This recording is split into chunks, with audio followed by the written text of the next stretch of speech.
Do you see Mamdani as the future of the Democratic Party? No, I think the future of the Democratic Party is going to fall, as far as we're concerned, relative to the House Democratic Caucus and members who are doing a great work all across the country as it relates to our need to both take back control of the House, but in doing so, make sure that we're communicating to the American people like we understand you deserve better than the country that you have received. There's your House Minority Leader, Hakeem Jeffries, CNN over the weekend, denying the reality of his own base. Instead of acknowledging the power of populist progressive energy that Mamdani is currently the face of, Jeffries offered really a word salad. I mean, what did he really say there? A word salad about the House Democratic Caucus, take back control, communicating that Americans deserve better, but most importantly, off the top, he answered no. Mamdani is not the future of the party. So let's pause there, Cenk, for your 2 cents. Yeah, maybe we should start calling the Democratic leadership the Caesar Caucus for Caesar salad. Every one of their comments is word salad. What is that? Relative to the House Democratic Caucus, blobbity, blobbity, blobbity, blob. Look, you don't have to say that Mamdani is the new leader of the Democratic Party. No, but I wouldn't say that. But is he an important, interesting figure who's obviously captured people's imagination and presenting real change? Yeah, of course he is. And remember, Hakeem Jeffries is now theoretically endorsed Mamdani. Does it look like he's endorsed him? Okay, but so you're gonna see here how Mamdani reacts to it. And then I want to tell you, obviously why this is happening in the first place, why the lukewarm response. All right, so let's get to the response from one ZOHRAN Mamdani. Hakeem Jeffries was asked this morning if you're the future of the Democratic Party. He said no. Good to know. Do you have a response? No, I'm focused on the next 2 days. Do you think you're the future of the Democratic Party? I don't dare predict the future. That's why I'm out here canvassing to deal with my anxiety to get through the tape of the future of 9 p.m. on Tuesday. I just can't help it. I smile whenever he's on. Instead of getting drawn into a silly squabble, Mamdani said he was focused on the next 2 days, canvassing, likely to become the next mayor of New York City tomorrow, November 4th. So that leaves just about 24 hours for, I don't know, the rest of the establishment to try to defeat him. They've been unable to do that thus far, obsessing over the man, while voters are instead focused on his platform, which is one rooted in concrete progressive principles: fare-free buses, public childcare, city-owned grocery stores, and a rent freeze.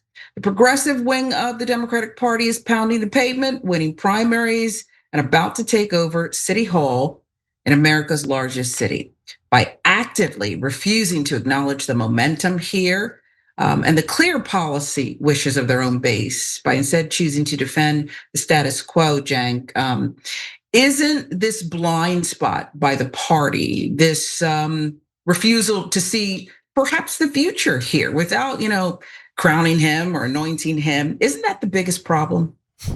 So this brother keeps saying, I'm trying to run for mayor of New York. And so the things I care about are housing prices in New York, grocery prices in New York, transportation prices in New York. And they keep coming by and go, oh yeah, we think you hate Israel. Why don't you talk about that? He's like, I'm trying to talk about New York. They're like, shut up and talk about Israel. He's like, what is going on? Now this new thing is, are you the leader of the Democratic Party going forward? Why does he, if he wins a mayoral race, why does he have to be the leader of the Democratic Party, the future of the Democratic Party?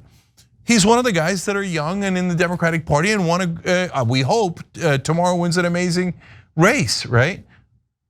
Why, what is with the question in the first place? Like, I get Jake Tapper's question, even though I think the framing is weird, right? But he's asking Hakeem Jeffries, you claim you're for Mamdani, you endorsed him and you thought it's inevitable he's gonna win, so I might as well do it a couple of days before the election. And your donors gave you permission because they feel like they've already lost. Okay, I got it, but what do you think about the guy? And he's like, oh, Caesar salad, tossing. No, okay. Anyways, I'm gonna give you a needless analogy here. I feel like ZOHRAN is a guy trying to make a snowman. And every once in a while, somebody comes by and hits him in the face with a snowball. He goes, yeah, what do you think about that snowball? He's like, guys, I'm trying to build a snowman. I'm not trying to have this fight, right? And they're like, oh yeah, and then they come, they whale him again in the back of the head with that snowball. And they're like, okay, now what do you think about that snowball? And if he makes the mistake of answering anything, like, well, no, I don't think Israel's right to commit a genocide. They're like, ah! But is anybody else trying to build a snowman? Or are you guys just start having this nonsense, vicious snowball fight, right? See, the elite, they don't want to build anything. They're already at the top. They don't want any change. So that's why Zohran's like, they're kryptonite. Because not only is he not bowing his head to Israel, which already, like, they're already at on a scale of 1 to 10, they're already at an 11 with fury about that, right? But on top of that, he represents change. They're like, oh God, well, what is with this guy? Don't you know, we fund you, you do nothing but support the donor class. You don't ever change anything for the voters. This son of a bitch looks like he's gonna represent the voters. And that's why they're so furious. Yeah, is it that he doesn't need them? Or is it that he won't capitulate? I saw an interview with him, a couple today, one where he was asked about, what did you and Obama talk about? And would you be happy to have his endorsement? And he basically said, oh, that's great, but I just want to be endorsed by the people, this campaign. He didn't even use the word I. And it's just so fascinating to me how he stays on message, doesn't need them, but I still think that puts him in great jeopardy. Like, how dare he go around the establishment? Yeah, look, everything's a trick. And the hilarious thing about mainstream media is they pretend to be objective, right? So why ask the Obama question? Because it's a lose-lose for Mamdani. They're trying to put him in a lose-lose question, right? So if he says, I don't care about Obama's endorsement, they go, oh my God, how disrespectful. Look, you know what? It sounds like he hates black people. Right? If he says, I do care about Obama's endorsement, well, you didn't get Obama's endorsement. Is that a big problem for you? Big problem. He was dying for Obama's endorsement, but didn't get it. It's a huge failure on his part. I'm not joking. Those would definitely be the headlines. I've seen it happen 200 times.